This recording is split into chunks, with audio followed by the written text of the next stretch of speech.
സാന്ത്വനം വരാനിരിക്കുന്ന ഒരു അടിപൊളി എപ്പിസോഡ് റിവ്യൂലോട്ട് എൻ്റെ എല്ലാ കൂട്ടുകാർക്കും സ്വാഗതം. എല്ലാവരും സുഖമായിരിക്കുന്നു എന്ന് കരുതുന്നു. നമ്മൾ 2-3 ദിവസമായുള്ള വീഡിയോ ഇട്ടിട്ട് ജലദോഷവും ചുമയും തീരെ വയ്യായിരുന്നു. അതുകൊണ്ടാണ് കേട്ടോ വീഡിയോ ഒന്നും ചെയ്യാതിരുന്നത്. അങ്ങനെ ഇന്നത്തെ റിവ്യൂലോട്ട് കിടക്കാം. അങ്ങനെ നമ്മുടെ അനുവിൻ്റെ കല്യാണമൊക്കെ തീരുമാനിക്കുന്നുണ്ട്. അലോഹുമായിട്ട് പ്രണയത്തിലാണെന്ന് അറിയുന്ന ബാലൻ വളരെ ദേഷ്യത്തോടു കൂടിയാണ് അനുവിനോട് പെരുമാറുന്നത്. അനുവിനാണെങ്കിൽ കാര്യങ്ങളെല്ലാം പറഞ്ഞ് മനസ്സിലാക്കുമ്പോൾ ശരിയാ, അവൻ എന്നെ ചതിക്കുമായിരുന്നു എന്ന് അനുവിനും തോന്നുന്നു. അച്ഛനും അമ്മയും എന്നോട് ക്ഷമിക്കണം. ഞാനിനി നിങ്ങളെ എതിർത്തുകൊണ്ട് ഒരു കാര്യവും ചെയ്യില്ല. നിങ്ങൾ എന്ത് തീരുമാനിച്ചാലും അത് ഞാൻ അനുസരിക്കുമെന്ന് അനു പറയുന്നു. അത് പ്രകാരം പെട്ടെന്ന് തന്നെ അനുവിന്റെ കല്യാണം ഉറപ്പിക്കുന്നുണ്ട്. അതിനിടയിലാണെങ്കിൽ അച്യുതൻ അലോഹിന്റെ അടുത്ത് പറയുന്നുണ്ട്, നീ ഇങ്ങനെ നടന്നോ? അവനുണ്ടല്ലോ ആര്യൻ, അവനെ നമ്മുടെ വീട്ടിലെ പെൺകുട്ടിയെയാ നിസാരമായിട്ട് തട്ടിക്കൊണ്ടു പോയിട്ട് കല്യാണം കഴിച്ചത്. നിന്നെ കൊണ്ട് ഒന്നിനും പറ്റുന്നില്ലല്ലോ. അവളെ പ്രണയിച്ചു, എന്നാ അവളെ ഇങ്ങോട്ട് കൂട്ടിക്കൊണ്ടുവരാൻ നിനക്ക് ഇന്നവരെ കഴിഞ്ഞില്ലല്ലോ എന്നൊക്കെ പറഞ്ഞ് അലോഹിനെ മോശമായിട്ട് സംസാരിക്കുന്നുണ്ട്. ഇത് കേട്ട് അലോഹിന് ദേഷ്യം കൂടുന്നുണ്ട്. അലോഹാണെങ്കിൽ തന്റെ കൂട്ടുകാരനെ വിളിച്ച് അനുവിന്റെ ഫോട്ടോയും വെച്ച് വൃത്തികെട്ട രീതിയിൽ ഫോട്ടോ എല്ലാം ഉണ്ടാക്കിക്കുന്നു. ഇതാണെങ്കിൽ അനുവിന് കാണിച്ചു കൊടുക്കുന്നുണ്ട്. ആ രീതിക്ക് അനുവിനെ ഭീഷണിപ്പെടുത്തുവാണ്. ഈ കല്യാണത്തിന് നീ ഒരിക്കലും സമ്മതിക്കരുത്. കല്യാണത്തിന് തലേ ദിവസമാണ് അനുവിന് ഈ ഫോട്ടോ അയച്ചു കൊടുത്ത് ഭീഷണിപ്പെടുത്തുന്നത്. അനുവാണെങ്കിൽ അങ്ങോട്ട് സംസാരിക്കുന്നുണ്ട്, താൻ എന്തിനാ എന്നെ ഇങ്ങനെ ഉപദ്രവിക്കുന്നേ? തന്റെ സ്വഭാവം എന്താണെന്ന് എനിക്കിപ്പോ നന്നായിട്ട് മനസ്സിലായി. നമ്മൾ തമ്മിൽ എടുത്ത ഫോട്ടോ അല്ല എന്ന് എനിക്കറിയാം. എന്നിട്ടും നീ എന്തിനാ ഇങ്ങനൊരു തെമ്മാടിത്തരം ചെയ്തത്? നിനക്കും എനിക്കും അറിയാം ഇത് ഞാനും നീ എടുത്ത ഫോട്ടോ അല്ല എന്ന്. നാട്ടുകാർക്കും നിന്റെ വീട്ടുകാർക്കും കുടുംബക്കാർക്കൊന്നും അറിയില്ലല്ലോ. നോക്കിക്കോ, നീ ഈ കല്യാണത്തിന് സമ്മതിച്ച് നാളെ പന്തലിലോട്ട് ഇറങ്ങാൻ നേരത്ത് എല്ലായിടത്തും ഈ ഫോട്ടോ ഞാൻ ഒട്ടിക്കും. ആദ്യം ഒട്ടിക്കുന്നത് നിന്റെ ചെറുക്കനുണ്ടല്ലോ, അവന്റെ വീടിന് ഫ്രണ്ടിലായിരിക്കും. ഇതൊക്കെ കേട്ട് ആകെ ടെൻഷനോട് കൂടിയാണ് അനു നിൽക്കുന്നത്. തനിക്ക് എന്താ വേണ്ടേ? നിനക്കെന്തായാലും എന്റെ കൂടെ ജീവിക്കാൻ താല്പര്യമില്ല എന്ന് എനിക്ക് മനസ്സിലായി. ഇതുവരെ എന്നോട് ചെയ്ത കാര്യത്തിന് നീ എന്നോട് മാപ്പ് പറയണം. അതിന് തൻ്റെ അടുത്ത് ഞാനെന്തിനാ മാപ്പ് പറയുന്നേ? താനല്ലേ എന്നെ ചതിച്ചത്. ഞാൻ എന്താ തന്നോട് ചെയ്തത്? നീ എന്തായാലും എന്നെ നേരിട്ട് കണ്ട് എന്നോട് മാപ്പ് പറഞ്ഞേ പറ്റൂ എന്ന് അലോഹ് പറയുന്നു. ഇത് കേട്ട് പേടിച്ച് നിൽക്കുന്ന അനുവിന്റെ അടുത്തോട്ട് ധർമ്മന്റെ ഭാര്യ വരുന്നുണ്ട്. ചോദിക്കുന്നുണ്ട്, എന്താ അനു, അവൻ എന്താ പറഞ്ഞേ? അവൻ എന്നെ ഭീഷണിപ്പെടുത്താ. അവൻ ഭീഷണിപ്പെടുത്തേ? അവൻ അങ്ങനെ ഒരാളല്ലല്ലോ. അത് അമ്മായിക്ക് തോന്നുന്നതാ. അവന്റെ എല്ലാ സ്വഭാവവും എനിക്ക് മനസ്സിലായി. അമ്മായി, ഞാനിനി എന്താ ചെയ്യാ? അച്ഛനോടും ഏട്ടന്മാരോടും ഞാൻ ഇക്കാര്യം പോയി പറയട്ടെ? മോളെ, നീ ഇപ്പൊ പോയി പറഞ്ഞാല് ഒരിക്കലും അവര് വിശ്വസിക്കില്ല. നിങ്ങളെ തമ്മിലെടുത്ത ആ ഫോട്ടോ കണ്ട് ഞാൻ വരെ ഞെട്ടിയിരിക്കുക. നീ ഒരു കാര്യം ചെയ്യ, അലോഹിനെ പോയി നേരിട്ട് കാണ്, അവനോട് പോയി സംസാരിക്ക്. അമ്മായി, എനിക്ക് പേടിയാവുന്നുണ്ട്. അവൻ പറയുന്നത് അവനോട് മാപ്പ് പറയണമെന്നാ. മോളെ, നീ പോയിട്ട് സംസാരിക്ക്. നാളെ കല്യാണാ, അതുകൊണ്ട് ഇപ്പൊ തന്നെ ഇതിനൊരു തീരുമാനം ഉണ്ടാക്കണം എന്നൊക്കെ സുകന്യ പറയുന്നു. അങ്ങനെ അനു അതിന് സമ്മതിക്കുന്നുണ്ട്. എങ്ങനെ അമ്മായി, ഇവരുടെയൊക്കെ കണ്ണ് വെട്ടിച്ച് ഞാൻ ഇവിടുന്ന് ഇറങ്ങാ? എനിക്ക് പേടിയാവുന്നുണ്ട്. അച്ഛൻ്റെ അടുത്ത് പറഞ്ഞാലോ? ഇവിടുന്ന് ഇറങ്ങുന്ന കാര്യമൊക്കെ ഞാൻ ഏറ്റു. നീ എന്തായാലും എൻ്റെ കൂടെ വാ. അങ്ങനെ അവിടെ നിന്ന് അനുവും സുകന്യയും പുറത്തോട്ട് ഇറങ്ങാൻ നേരത്ത് ഗോമതി ചോദിക്കുന്നുണ്ട്, എങ്ങോട്ടാ രണ്ടുപേരും? അത് അനുവിന് ഉറക്കം വരുന്നില്ല എന്ന് പറഞ്ഞു. അപ്പൊ കുറച്ചേരം സംസാരിക്കാന്ന് കരുതി പുറത്തോട്ട് വന്നതാ.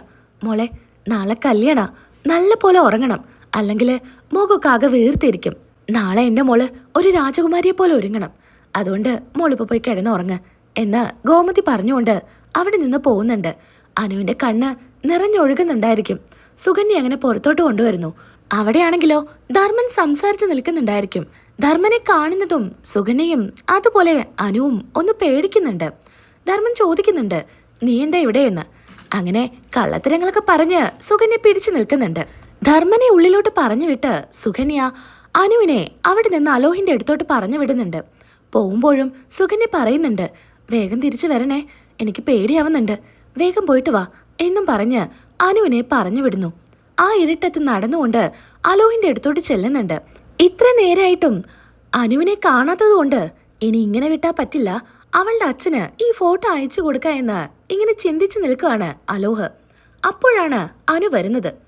അനുവാണെങ്കിൽ ചുറ്റും നോക്കി അലോഹിന്റെ അടുത്തോട്ട് വരുന്നു. നിന്നെ കാണാത്തോണ്ടേ ഞാൻ നിന്റെ അച്ഛന് ഫോട്ടോ അയച്ചു കൊടുക്കേണ്ട കാര്യം ചിന്തിക്കായിരുന്നു. നീ എന്തായാലും വന്നല്ലോ. നാളെ എൻ്റെ കല്യാണ, നീ എന്തിനാ ഇപ്പൊ എന്നോട് ഇങ്ങോട്ട് വരാൻ വേണ്ടി പറഞ്ഞത്? ഞാൻ പറഞ്ഞില്ലേ നീ എന്നോട് മാപ്പ് പറയണം. നീ എന്നോട് മാപ്പ് പറഞ്ഞാലേ എനിക്കെന്നെ ദേഷ്യം കുറയൂ. അതുകൊണ്ട് പെട്ടെന്ന് പറഞ്ഞേക്ക്. ഞാൻ എന്തിനാ നിന്നോട് മാപ്പ് പറയുന്നേ? നീ പറയാതെ നിന്നെ ഞാൻ ഒരിക്കലും വെറുതെ വിടാൻ പോകുന്നില്ല. പറഞ്ഞില്ലെങ്കിൽ ഈ ഫോട്ടോ മൊത്തം നാളെ ഇവിടെ എല്ലാവരും കാണും. തനിക്കിപ്പോൾ എന്താ വേണ്ടത്? ഞാൻ നിന്നോട് മാപ്പ് പറയണം. പറഞ്ഞേക്കാം.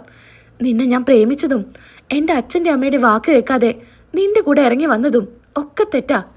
പലതവണ എൻ്റെ അമ്മ പറഞ്ഞു തന്നതാ ചീത്ത കൂട്ടുകെട്ടിലൊന്നും പോയി പെടല്ലേ എന്ന്. നിന്നെക്കുറിച്ചുള്ള കാര്യങ്ങളൊക്കെ അറിഞ്ഞിട്ടും നിന്നെ സ്നേഹിച്ചത് ഞാൻ ചെയ്ത ഏറ്റവും വലിയ തെറ്റാ. എല്ലാറ്റിനും ഞാൻ നിന്നോട് മാപ്പ് ചോദിക്കുക എന്ന് അനു പറയുന്നു. ഇത് നീ മാപ്പ് ചോദിച്ചതാണോ അല്ലെങ്കിൽ നീ എന്നെ പ്രാഗി പറഞ്ഞതാണോ? എന്താ ഇപ്പോൾ ഈ പറഞ്ഞത്? എന്താണെങ്കിലും ഞാൻ പറഞ്ഞില്ലേ, ഇനി ഞാൻ പൊക്കോട്ടെ. അങ്ങനെ അങ്ങ് പോയാലോ? നീ ഇവിടെ നിൽക്ക്, എനിക്ക് കുറച്ച് കാര്യങ്ങൾ സംസാരിക്കാനുണ്ട്. നിനക്കിനി എന്ത് സംസാരിക്കാനാ? എന്തായാലും നിന്റെ കല്യാണം ഞാൻ നടത്തിക്കില്ല. നീ ഇപ്പോൾ എന്നെ കാണാനായിട്ട് ഇറങ്ങി വന്നില്ലേ? ഞാൻ നിന്നെ കാണാനായിട്ട് ഇറങ്ങി വന്നത് എൻ്റെ വീട്ടിൽ ആർക്കും അറിയില്ല. ആരെങ്കിലും അറിഞ്ഞാൽ വലിയ പ്രശ്നമാവും. അതിനു മുൻപേ ഞാൻ തിരികെ പോട്ടെ. നീ അങ്ങനെ പോയാലോ? നീ ഇപ്പോൾ എൻ്റെ ട്രാപ്പിൽ അകപ്പെട്ടിരിക്കുക. നീ ഞാൻ വിളിച്ച സ്ഥലത്തോട്ട് വന്നിരിക്കുക. നിന്നെ ഞാൻ അങ്ങനെ വിടാനൊന്നും ഉദ്ദേശിച്ചിട്ടില്ല. ആകെ പേടിച്ചാണ് അനു നിൽക്കുന്നേ. അനു അവിടെ നിന്ന് ഓടാൻ ശ്രമിക്കുന്നുണ്ട്. പുറകെ ഓടുന്നുണ്ട് അലോഹ്. ഓടി ഓടി ഒരു വണ്ടിയുടെ ഫ്രണ്ടിലോട്ട് വീഴുന്നുണ്ട്. വണ്ടിയിൽ നിന്ന് 2-3 ചെറുപ്പക്കാർ ഇറങ്ങി വരുന്നുണ്ട്. ചേട്ടാ, എന്നെ ഒന്ന് രക്ഷിക്കണം. അയാൾ എൻ്റെ പുറകെ വരുന്നതാ. എൻ്റെ കല്യാണം നാളെ. മോള് പേടിക്കാതിരിക്കുക. എന്താ കാര്യം എന്നും പറഞ്ഞ് അലോഹിൻ്റെ അടുത്തോട്ട് ചെല്ലുന്നുണ്ട്. അലോഹാണെങ്കിൽ പൊട്ടിച്ചിരിക്കുകയാണ്. കൂട്ടുകാരന്മാരായിരിക്കും അലോഹിൻ്റെ. അങ്ങനെ അനു ട്രാപ്പിലായെന്ന് അനുവിന് മനസ്സിലാവുന്നു. അവിടെ നിന്ന് വീണ്ടും ഓടി രക്ഷപ്പെടാനായിട്ട് ശ്രമിക്കുന്നുണ്ട്. പക്ഷേ എല്ലാവരും ചേർന്ന് അനുവിനെ വണ്ടി കയറ്റുന്നുണ്ട്. അങ്ങനെ ഒരു ഒഴിഞ്ഞ കെട്ടിടത്തിലോട്ട് അനുവിനെ കൊണ്ടുപോകുന്നു. അവിടെ കെട്ടിയിട്ടിരിക്കുകയാണ് അനുവിനെ. അന്നത്തെ രാത്രി മൊത്തം അലോഹിൻ്റെ കൂടെ ആയിരിക്കും. എന്നാ സുകന്യാകെ പേടിച്ചാണ് നിൽക്കുന്നത്. ഇത്രയും നേരമായിട്ട് അനുവിനെ കാണുന്നില്ലല്ലോ. പലതവണ അലോഹിൻ്റെ ഫോണിലോട്ട് വിളിക്കുന്നുണ്ട്. അലോഹാണെങ്കിൽ ഫോൺ എടുക്കുന്നുണ്ടായിരിക്കില്ല. അവസാനം അനുവിൻ്റെ ഫോണിലോട്ടൊന്ന് വിളിച്ചു നോക്കുമ്പോൾ ഫോണ് വീട്ടിൽ തന്നെയായിരിക്കും. ആകെ പേടിച്ചുകൊണ്ട് സുകന്യ നിൽക്കുമ്പോഴാണ് ഗോമതി വന്ന് ചോദിക്കുന്നത്, എന്താ സുകന്യെ, നീ എന്താ ഉറങ്ങാത്തെ?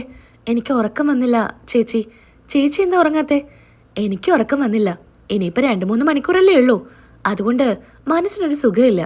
എവിടെ അനു? എവിടെ? അവൾ ഉറങ്ങി ആണോ? എന്നാൽ ഞാൻ പോയി നോക്കട്ടെ. വേണ്ട, അവൾക്ക് ഉറക്കം വരുന്നില്ല എന്ന് പറഞ്ഞ് ഇത്രയും നേരം അങ്ങോട്ടും ഇങ്ങോട്ടും നടക്കുമായിരുന്നു. ഇപ്പോഴാ ഉറങ്ങിയത്. ഇനി ചിലപ്പോൾ ഉണർന്നാൽ അവൾ ഉറങ്ങിയെന്ന് വരില്ല.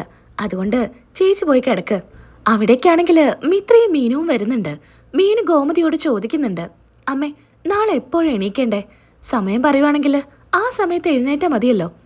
അനുവിനെ ഇവിടുന്ന് ഇറക്കേണ്ടത് ഒരു 9 മണിയാവുമ്പോഴാ. നീ ഒരു കാര്യം ചെയ്യ്, ഒരു 8:45 എഴുന്നേക്ക്. എന്നിട്ട് നിന്റെ കാര്യങ്ങളൊക്കെ കഴിഞ്ഞ് നീ വേഗം റെഡിയായിട്ട് വാ. ഇത് കേട്ടാണെങ്കിൽ മിത്ര ചിരിക്കുന്നുണ്ട്. എൻ്റെ മീനു, നീ ഇത്ര പൊട്ടിയായല്ലോ. രാവിലെ ഒരു 4:30 എഴുന്നേക്കണം. അമ്മേ, 4:30? 4:30 എഴുന്നേക്കണം. എന്നാലേ എല്ലാ കാര്യങ്ങളും ചെയ്തു തീർക്കാൻ പറ്റൂ. നിങ്ങൾക്ക് ഒരുങ്ങണം, അതുപോലെ അനുവിനെയൊക്കെ ഒരുക്കണ്ടേ. അതുകൊണ്ട് 4:30 തന്നെ എഴുന്നേക്കണം. അമ്മേ, ഇതിൽ നല്ലത് ഉറങ്ങാതിരിക്കുന്നതാ. പോയി കിടന്ന് ഉറങ്ങു വേണേ. മീനുവും മിത്രയും അവിടെ നിന്ന് പോകുന്നുണ്ട്. സുകന്യ അപ്പോഴും ടെൻഷൻ അടിച്ച് അങ്ങോട്ടും ഇങ്ങോട്ടും നടക്കുന്നുണ്ട്. ഒരു സമാധാനം ഉണ്ടായിരിക്കില്ല. വീട്ടില് അനു ഇല്ല എന്ന കാര്യം ആർക്കും അറിയുന്നുണ്ടായിരിക്കില്ല. പിറ്റേ ദിവസം രാവിലെ ബാലനും ഗോമതിയും സംസാരിച്ചു നിൽക്കുന്നുണ്ട്. ഗോമതി, എല്ലാ കാര്യങ്ങളും നീ തന്നെ നോക്കണം. കറക്റ്റ് സമയത്ത് മണ്ഡപത്തിലോട്ട് ചെല്ലണം. എല്ലാ കാര്യങ്ങളും ഞാൻ നോക്കിക്കോളാം ബാലേട്ടാ. ബാലേട്ട ടെൻഷൻ അടിക്കാതിരിക്കുക. ഞാൻ മാത്രമല്ലല്ലോ, നമ്മുടെ മക്കളൊക്കെ ഇല്ലേ, എല്ലാവരും ചേർന്ന് ഈ കല്യാണം അടിപൊളിയാക്കും. മീനു അങ്ങോട്ട് വരുന്നുണ്ടായിരിക്കും. എന്താ മീനു, നീ എന്താ ഈ സാരിയാണ് ഉടുക്കുന്നേ? അമ്മേ, അത് ഇവിടെ ജോലിയൊക്കെ ഇല്ലേ, ആ സമയത്ത് എങ്ങനെ പട്ടുസാരി ഉടുത്ത് ജോലിയൊക്കെ ചെയ്യുന്നേ. അതുകൊണ്ടാ ഞാൻ സാധാ ഒരു സാരി ഉടുത്തേ. എന്നാലേ വേഗം ജോലിയൊക്കെ കഴിഞ്ഞ് ഒരുങ്ങാൻ നോക്ക്. അല്ല, അനു എവിടെ എന്ന് ബാലൻ ചോദിക്കുന്നു. അനു അവൾ ഉറങ്ങാ. അവളെ വിളിക്കണ്ടെന്ന് കരുതിയിട്ടാ. എന്തായാലും സമയം ഇത്രയായില്ലേ. മീനു, മിത്രേ, നിങ്ങൾ പോയിട്ട് അനുവിനെ വിളിച്ചിട്ട് വാ. അങ്ങനെ മീനുവും മിത്രയും റൂമിൽ ചെല്ലുന്നുണ്ട്. അനുവിനെ അവിടെയൊന്നും കാണുന്നുണ്ടായിരിക്കില്ല. അങ്ങനെ പുറത്തെല്ലാം അന്വേഷിക്കുന്നു. ബാത്റൂമിലും എല്ലാം പോയി അന്വേഷിക്കുന്നുണ്ട്. അങ്ങനെ ടെറസിലും പോയി എല്ലായിടത്തും നോക്കുന്നു. എവിടെയും അനു ഉണ്ടായിരിക്കില്ല. മിത്രയ്ക്കും മീനുവിനും സംശയമൊന്നും ഉണ്ടായിരിക്കില്ല. അനു എങ്ങോട്ടേലും പോയി കാണും എന്ന് മാത്രമേ അവർ ചിന്തിക്കുന്നുള്ളൂ. മിത്രയും മീനുവും അങ്ങോട്ടും ഇങ്ങോട്ടും നടക്കുന്നത് കാണുമ്പോൾ എല്ലാവരും ചോദിക്കുന്നുണ്ട്, അല്ല നീ എന്താ അങ്ങോട്ടും ഇങ്ങോട്ടും നടക്കുന്നേ? അനുവിനെ വിളിക്കാൻ പറഞ്ഞിട്ട് അനു എവിടെ എന്ന് ഗോമതി ചോദിക്കുന്നു. അമ്മേ, അനുവിനെ അപ്പച്ചി, അനുവിനെ ഇവിടെയൊന്നും കാണുന്നില്ല. ഞങ്ങൾ അന്വേഷിക്കുമായിരുന്നു. ബാത്റൂമിലുണ്ടായിരിക്കും, അവള് കുളിക്കുകയായിരിക്കും എന്ന് അനൂജ പറയുന്നു. ബാത്റൂമിലൊന്നുമില്ല, ഞങ്ങൾ എല്ലായിടത്തും നോക്കി. ആര്യം പറയുന്നുണ്ട്, അവളെ ടെറസിലായിരിക്കും, ഞാൻ പോയി നോക്കിയിട്ട് വരാം. അവിടെയൊന്നും ഇല്ല ആര്യ, അവൾ അവിടെയൊന്നും ഇല്ല, ഞങ്ങൾ എല്ലായിടത്തും നോക്കിയതാ. ഇനിയിപ്പോ അമ്പലത്തിലോട്ടെങ്ങാനും പോയി കാണോ? വീട്ടിൽ ആരോടും പറയാതെ അവൾ അമ്പലത്തിലൊന്നും പോവില്ലല്ലോ എന്ന് ഗോമതി പറയുന്നു. വീട്ടിലേക്ക് വന്നിട്ടുള്ള ഗസ്റ്റ് പറയുന്നുണ്ട്, അല്ല അപ്പോ അനുവിനെ കാണുന്നില്ലേ? നിങ്ങള് അനുവിനെ ഈ കല്യാണം ഇഷ്ടമില്ലാതാണോ ഉറപ്പിച്ചത്? അവളിനി ഇറങ്ങിപ്പോയതായിരിക്കോ എന്നൊക്കെ പറയുമ്പോ ബാലൻ ഞെട്ടുന്നുണ്ട്. അപ്പോഴായിരിക്കും അലോഹിനെ കുറിച്ചൊക്കെ ചിന്തിക്കുന്നത്. എന്നാലും ഗോമതി പറയുന്നുണ്ട്, എന്റെ മോൾ അങ്ങനെയൊന്നും ചെയ്യില്ല. അവള് എങ്ങോട്ടും പോയി കാണില്ല, ഇവിടെ തന്നെ ഉണ്ടായിരിക്കും. വീണ്ടും എല്ലാവരും തിരയുന്നുണ്ട്. അനുവിന്റെ ഫോണിലോട്ട് വിളിച്ചിട്ട് സ്വിച്ച് ഓഫ് ആയിരിക്കും. എന്നാ അനുവിന്റെ ഫോണ് കൊണ്ടുപോയി കാണില്ല, വീട്ടിൽ തന്നെ ഉണ്ടായിരിക്കും. ഫോൺ ചാർജ് ഇല്ലാതെ ഓഫ് ആയതായിരിക്കും. അങ്ങനെ ആകെ ടെൻഷനിലാണ് ബാലനും ഗോമതിയൊക്കെ ഇരിക്കുന്നത്. ഗോമതി പൊട്ടിക്കരയുന്നുണ്ട്. നീ എന്തിനാ ഗോമതി ഇങ്ങനെ കരയുന്നേ? അവൾ എങ്ങോട്ടും പോയി കാണില്ല. നിന്റെ കരച്ചിൽ കേട്ടാല് എല്ലാവരും എന്ത് കരുതും? നീയൊന്നും മിണ്ടാതിരിക്ക്. അങ്ങനെ ഗോമതിയെ സമാധാനിപ്പിക്കുന്നുണ്ട്. എന്നാ ധർമ്മം പറയുന്നുണ്ട്, ഇനിയെങ്ങാനും അലോഹിന്റെ കൂടെ? അപ്പോ അപ്പുറത്തെ വീട്ടിലെ അലോഹും ഇവിടുത്തെ അനുവും തമ്മില് ഇഷ്ടത്തിലായിരുന്നോ? ഇതൊന്നും ഞങ്ങൾ അറിഞ്ഞില്ലല്ലോ എന്നൊക്കെ വന്നവര് സംസാരിക്കുക. അങ്ങനെയൊന്നുമില്ല, നിങ്ങൾ എന്തിനാ വെറുതെ അതും ഇതൊക്കെ പറയുന്നേ? അങ്ങനെ അലോഹിനോട് ചോദിക്കാനായിട്ട് അവിടെ നിന്ന് പോവാനായിട്ട് ധർമ്മനും ആനന്ദും ഒക്കെ തീരുമാനിക്കുക. അപ്പൊ സുകന്യ പറയുന്നുണ്ട്, വേണ്ട, നിങ്ങളിപ്പോ അങ്ങോട്ട് പോകണ്ട. ഇതിപ്പോ ആരും അറിഞ്ഞിട്ടില്ല, ഈ വീടിനകത്തുള്ളവർ മാത്രമേ അറിഞ്ഞുള്ളൂ. ഇനിയിപ്പോ അവിടെ പോയി വെള്ളം വെച്ച് കഴിഞ്ഞാല് എല്ലാവരും അറിയില്ലേ? ഞാൻ അവിടെ പോയിട്ട് സമാധാനത്തിൽ ചോദിച്ചോളാം അലോഹ എവിടെയാണെന്ന്. ഇനി ഒരു പ്രശ്നം ഉണ്ടാക്കണ്ട, നാണക്കേടാ എന്നും പറഞ്ഞ് സുകന്യ അപ്പുറത്തെ വീട്ടിലോട്ട് പോകുന്നു. അവിടെ ചെല്ലുന്ന സമയത്ത് ആരും ഉണ്ടായിരിക്കില്ല. അച്യുതൻ മാത്രമേ വീട്ടിലുണ്ടായിരിക്കൂ. അച്യുതനോട് ചോദിക്കുന്നുണ്ട്, ഏട്ടാ അലോഹ് അവന് ഇവിടെ ഇല്ലല്ലോ, എങ്ങോട്ട് പോയെന്നറിയില്ല. ഇന്നലെ തൊട്ട് അവനെ കാണുന്നില്ല. വിളിച്ചിട്ടാണെങ്കിൽ അവൻ ഫോണും എടുക്കുന്നില്ല. എന്താ കാര്യം? അപ്പുറത്ത് അനുവിനെ കാണുന്നില്ല എന്നോ? ഇന്നലെ അലോഹിന് അനുവിനെ കാണണമെന്ന് പറഞ്ഞു. ഞാനാ അനുവിന് അലോഹിനെ കാണാനായിട്ട് പറഞ്ഞു വിട്ടത്. പിന്നെ അവളെ തിരികെ വന്നിട്ടില്ല. അവിടെ അനുവിനെ കാണാതെ ആകെ പ്രശ്നാ. എന്താ ചെയ്യേട്ടാ? ഓ, അപ്പോ അവൻ അവളെ കൊണ്ട് പോയി. എന്നിട്ട് ഒരു വാക്കുപോലും അവൻ എന്നോട് സംസാരിച്ചില്ലല്ലോ. എനിക്ക് പേടിയാവുന്നുണ്ട്. ഇനിയിപ്പോ ഞാനാ അവളെ പറഞ്ഞയച്ചെന്നറിഞ്ഞാല് പിന്നെ അതുപോരെ. എനിക്ക് പേടിയാവുന്നു. നീ പേടിക്കാതിരിക്കെ. അലോഹ് വിളിച്ചാല് ഏട്ടൻ എന്നോടൊന്ന് പറയണേ എന്നും പറഞ്ഞ് അവിടെ നിന്ന് പോകുന്നു. അവിടെ എത്തിക്കഴിഞ്ഞ് സുകന്യ പറയുന്നുണ്ട്, അലോഹ് അവിടെ ഇല്ല. അവന് എന്തോ ആവശ്യത്തിന് പുറത്തു പോയതാന്നാ പറഞ്ഞത്. അപ്പ പിന്നെ സംശയിക്കണ്ട, ഇത് അവന്റെ പ്ലാൻ തന്നെയാ. അവനായിരിക്കും അവളെ തട്ടിക്കൊണ്ട് പോയിരിക്കുക. എന്തായാലും എനിക്ക് പേടിയാവുന്നുണ്ട്. ബാലേട്ടാ, ഇനിയിപ്പോ നമ്മൾ എന്താ ചെയ്യാ? അവളെ എത്രയും വേഗം കണ്ടുപിടിക്കണ്ടേ എന്നൊക്കെ പറഞ്ഞ് എല്ലാവരും അങ്ങോട്ടും ഇങ്ങോട്ടും സംസാരിക്കുന്നു. മീനു പറയുന്നുണ്ട്, എനിക്ക് തോന്നുന്നത് ഇതെന്തോ ട്രാപ്പാണെന്നാ. അല്ലാതെ അനു ഒരിക്കലും അവന്റെ കൂടെ ഇറങ്ങിപ്പോവില്ല, അതെനിക്ക് ഉറപ്പാ. അവനെന്തോ പറഞ്ഞ് ഭീഷണിപ്പെടുത്തിയിട്ടാ അവളെ കൊണ്ടുപോയിരിക്കുന്നേ എന്ന് എനിക്ക് തോന്നുന്നേ. വേഗം തന്നെ അവളെ കണ്ടുപിടിക്കണം. എവിടെ പോയി കണ്ടുപിടിക്കാനാ എന്നൊക്കെ ആലോചിച്ച് വളരെ ടെൻഷനോട് കൂടിയാണ് എല്ലാവരും നിൽക്കുന്നത്. പിന്നീടായി കാണിക്കുന്നത് അനുവിനെ കെട്ടിയിട്ടിരിക്കുകയായിരിക്കും. വായെല്ലാം മുറുക്കെ കെട്ടി ഒന്നും സംസാരിക്കാൻ പറ്റാത്ത രീതിയിലാണ് അനു കസാരയിൽ ഇരിക്കുന്നത്. തൊട്ടടുത്ത് തന്നെ അലോഹ് നിൽക്കുന്നുണ്ടായിരിക്കും. അനു ആണെങ്കിൽ ഇങ്ങനെ സങ്കടപ്പെട്ട് ഇങ്ങനെ എന്തൊക്കെയോ പറയാനായിട്ട് നിൽക്കുന്നുണ്ട്. നീ എന്തായാലും ഇപ്പൊ ഒന്നും പറയണ്ട. ഇന്നലെ ഇവിടെ കിടന്ന് കാറുമായിരുന്നില്ലേ? ആൾക്കാരൊക്കെ ഓടിക്കൂടും. അതുകൊണ്ട് ഈ കെട്ട് ഞാൻ അഴിക്കില്ല. വീണ്ടും വീണ്ടും അനു ഇങ്ങനെ പറയുമ്പോ കെട്ടഴിക്കുകയാണ് അലോഹ്. അങ്ങനെ അനു പറയുന്നുണ്ട്, പ്ലീസ് എന്നെ ഒന്ന് വെറുതെ വിടണം. എന്തിനാ എന്നെ ഇങ്ങോട്ട് കൊണ്ടുവന്നിരിക്കുന്നേ? വീട്ടില് എന്റെ അച്ഛനും അമ്മയും എന്നെ തിരയുന്നുണ്ടായിരിക്കും. പ്ലീസ് ഞാൻ ഇവിടുന്ന് പോട്ടെ എന്നൊക്കെ അനു ഇങ്ങനെ പറയുന്നു. നീ എന്താ കരുതിയേ? നിന്നെ ഞാൻ ഇങ്ങോട്ട് കൊണ്ടുവന്നത് നിന്നെ ഞാൻ ബലമായിട്ട് കല്യാണം കഴിക്കുമെന്ന് കരുതിയിട്ടാണോ? അങ്ങനെ പോക്കറ്റിൽ നിന്ന് താലി എടുത്ത് അനുവിന് നേരെ നീട്ടുന്നുണ്ട്. ഈ താലി ഞാൻ നിന്റെ കഴുത്ത് കെട്ടട്ടെ? ഇത് ചോദിക്കുമ്പോ അനു ഞെട്ടുന്നുണ്ട്. എനിക്ക് ഭ്രാന്തൊന്നുമില്ല നിന്റെ കഴുത്തില് ഈ താലി കെട്ടാനായിട്ട്. ഞാൻ നിന്നെ പ്രേമിച്ചതൊക്കെ ശരിയാ, കല്യാണം കഴിക്കാൻ തന്നെയായിരുന്നു. പക്ഷേ ഇങ്ങനെയൊക്കെ നടക്കുമെന്ന് ഞാൻ കരുതിയില്ല. നിന്നെ കല്യാണം കഴിച്ചാലും അവിടെ കൊണ്ടുവന്ന് നിന്നെ ക്രൂരമായി പീഡിപ്പിക്കാൻ തന്നെയായിരുന്നു എൻ്റെ പ്ലാന്. സ്വിച്ചിട്ട് പോലെയല്ലേ നിന്റെ സ്വഭാവം മാറിയത്. നിനക്ക് എൻ്റെ എല്ലാ സ്വഭാവവും മനസ്സിലായി. അപ്പൊ പിന്നെ ഇനി എൻ്റെ വീട്ടിലോട്ട് നിന്നെ കൊണ്ടുവരുന്നതില് എനിക്കൊരു ത്രില്ലില്ല. അതുകൊണ്ട് ഈ താലി ഞാൻ എന്തായാലും നിന്റെ കഴുത്ത് കെട്ടാൻ പോകുന്നില്ല. പിന്നെ നിന്നെപ്പോലെ ഒരു ദരിദ്രവാസിയെ കല്യാണം കഴിച്ചിട്ട് എനിക്ക് എന്ത് കിട്ടാനാ? എൻ്റെ വല്യച്ഛനെ എനിക്കൊരു കോടീശ്വരിയെ കണ്ടുപിടിച്ചിട്ടുണ്ട്. അവളെയും കല്യാണം കഴിച്ച് ഞാൻ നല്ല സന്തോഷത്തോടു കൂടി ജീവിക്കും. പിന്നെ നിന്റെ കാര്യം, നിന്നെ ഇപ്പം ഞാൻ എന്താ ചെയ്യാൻ പോകുന്നതെന്നറിയോ? ഇപ്പം നിന്നെ അവിടെ എല്ലാവരും തിരയുന്നുണ്ടായിരിക്കും. അങ്ങനെ നിന്റെ അച്ഛൻ്റെയും അമ്മയുടെയും മനസ്സ് ഇങ്ങനെ നീറിപ്പോകുകയായിരിക്കും. അങ്ങനെ അവസാനം നിന്നെ കൂട്ടി ഞാനൊരു പോക്കുണ്ട് അങ്ങോട്ട്. നിന്നെയും കൈ പിടിച്ച് ഞാൻ അവിടെ പോയി നിന്നിട്ട് പറയും, നീ എൻ്റെ കൂടെയായിരുന്നു ഇന്നലൊരു ദിവസം മൊത്തം എന്ന്. ഇത് കേട്ട് നിന്റെ അച്ഛനും അമ്മയും എങ്ങനെയാ നിൽക്കാൻ പോകുന്നതെന്ന് നിനക്കത് ചിന്തിച്ചു നോക്കാവുന്നതല്ലേ ഉള്ളൂ. ചിലപ്പോൾ നിന്റെ അച്ഛൻ എന്നേക്കുമായിട്ട് അങ്ങ് പോയെന്ന് വരും. നിന്റെ അമ്മയുടെ കാര്യം അങ്ങനെ തന്നെയാ. എനിക്കൊന്നും പറയാൻ പറ്റില്ലേ? എടാ, എൻ്റെ അച്ഛന് അതൊന്നും സഹിക്കാൻ പറ്റില്ല. അച്ഛന് സഹിക്കാൻ പറ്റരുത്. നിന്റെ അച്ഛനെ അങ്ങനെ അങ്ങ് പോകണം. എന്നാലേ ഞങ്ങളുടെ കുടുംബത്തോട് നിന്റെ വീട്ടുകാർ ചെയ്തതിന് പരിഹാരം ഉണ്ടാവൂ. നീയല്ലേ പറഞ്ഞത് നമ്മൾ രണ്ടുപേരുടെയും കല്യാണം കഴിഞ്ഞാൽ രണ്ട് വീട്ടുകാരും ഒന്നിക്കുമെന്നൊക്കെ. എന്നിട്ടിപ്പോ അതൊക്കെ നിന്നെ കയ്യിലെടുക്കാനേ ഞാൻ ഉപയോഗിച്ചൊരു തന്ത്ര. അല്ലാതെ നിന്റെ വീട്ടുകാരും എൻ്റെ വീട്ടുകാരും തമ്മിലുള്ള പ്രശ്നം ഈ ഇടയ്ക്കൊന്നും തീരാൻ പോകുന്നില്ല. ഇതൊക്കെ പറഞ്ഞത് കേട്ട് ആകെ ഞെട്ടിയാണ് അനു നിൽക്കുന്നത്. എന്തായാലും നീ ഇവിടെ തന്നെ കിടക്ക്. സമയമാവുമ്പോ നമുക്ക് ഒരുമിച്ചങ്ങ് പോവാം. അങ്ങനെ അനു വീണ്ടും ഉറക്കെ കരയുന്നുണ്ട്. ആരെങ്കിലും എന്നെ ഒന്ന് രക്ഷിക്കണേ എന്നൊക്കെ പറഞ്ഞ് അങ്ങനെ വീണ്ടും അനുവിന്റെ വായ അങ്ങ് മുറുക്കെ കെട്ടുന്നുണ്ട്. പിന്നീടായിട്ട് കാണിക്കുന്നത് ബാലനും ഗോമതിയും ടെൻഷൻ അടിച്ചിരിക്കുന്നതാണ്. അപ്പോഴായിരിക്കും ചെറുക്കന്റെ വീട്ടുകാര് വീട്ടിലോട്ട് വരുന്നുണ്ടെന്നും പറഞ്ഞ് ഫോൺ ചെയ്യുന്നത്.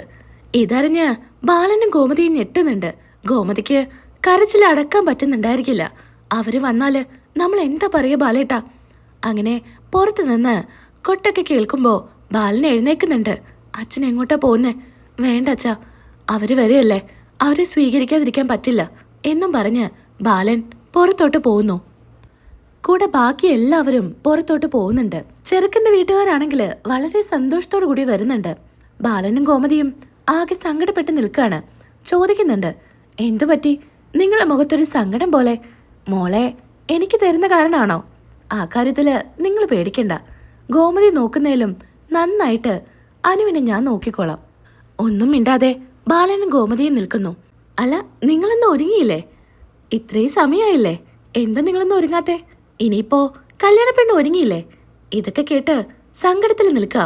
അവിടെ ഉണ്ടായിരുന്ന ഒരു സ്ത്രീ പറയുന്നുണ്ട്, നിങ്ങൾ എന്തിനാ ഇവരുടെ അടുത്തിങ്ങനെ ഒന്നും മിണ്ടാതെ നിൽക്കുന്നേ? മോളെ കാണാനില്ല എന്ന് അവരോടങ്ങ് തുറന്നു പറ. ഇത് കേട്ട് ചെറുക്കന്റെ വീട്ടുകാര് ഞെട്ടുന്നുണ്ട്. കാണാനില്ല എന്നോ? എന്താ ബാല പറയുന്നേ? മോളെ കാണാനില്ലേ? അവൾ എങ്ങോട്ടാ പോയേ? അത് അവർക്ക് തന്നെ അറിയില്ല മോൾ എങ്ങോട്ടാ പോയെന്ന്. ബാലന്റെ അടുത്ത് വീണ്ടും ചോദിക്കുന്നുണ്ട്. ഒന്നും മിണ്ടാതെ നിൽക്കുക. അപ്പോഴായിരിക്കും അനുവും അലോഹും കാറിൽ വന്ന് ഇറങ്ങുന്നത്. അവിടെ വെച്ച എല്ലാ സത്യങ്ങളും എല്ലാവരോടും പറയുന്നുണ്ട്. അലോഹിന്റെ പ്ലാനിനേക്കാ വലിയൊരു കാര്യം അനു ചെയ്യുന്നുണ്ട്. നാളത്തെ എപ്പിസോഡ് ഇൻട്രസ്റ്റിംഗ് ആയിട്ടുള്ളൊരു എപ്പിസോഡാണ്. എല്ലാവരും വാച്ച് ചെയ്യാൻ മറക്കരുത്. നമ്മുടെ വീഡിയോ ഇഷ്ടപ്പെട്ടാലൊന്ന് ലൈക്ക് ചെയ്തേക്കുക. ഇതുവരെയും സബ്സ്ക്രൈബ് ചെയ്യാത്ത കൂട്ടുകാരുണ്ടെങ്കിൽ ഒന്ന് സബ്സ്ക്രൈബും ചെയ്തേക്കുക. അപ്പം നമുക്ക് വീണ്ടും കാണാം. അതുവരയ്ക്കും എല്ലാവർക്കും ബായ്.